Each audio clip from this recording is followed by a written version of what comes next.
Engineer محمد علی مرزا وہ شخص ہے جو وقت کے حکمرانوں کے اوپر تنقید نہیں کرتا، ان کی پالیسی سے اختلاف نہیں کرتا، بلکہ جو ماضی کے حکمران ہیں ان کے اوپر ہی تنقید کرتا رہتا ہے۔ جیسے آج کل عمران خان کے پیچھے پڑا ہوا ہے، عمران خان جیل کے اندر ہے، 2 سال سے جیل میں قید ہے، اپنے مقدمات جو ہے وہ فیس کر رہا ہے۔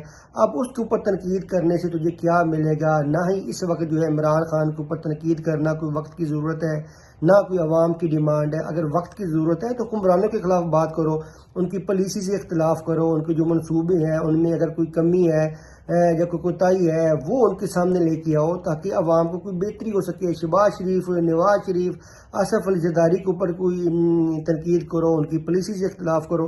اب جو ماضی کے حکمران ہیں عمران خان کے اوپر تنقید کرنے سے نہ کوئی ملک کا کوئی فائدہ ہے، نہ قوم کا کوئی فائدہ ہے۔ فائدہ جو یہ ہے کہ جو وقت کے حکمران ہوتے ہیں، جن کے ہاتھوں میں ملک کی باغ دوڑ ہوتی ہے، جو طاقتور لوگ ہوتے ہیں، ان کے حوالے سے بات کرو تاکہ جہاں پہ کوئی چیزیں غلط ہو رہی ہیں یا کوئی پالیسیز غلط بن رہی ہیں ان کی میں بہتری لائی جا سکے۔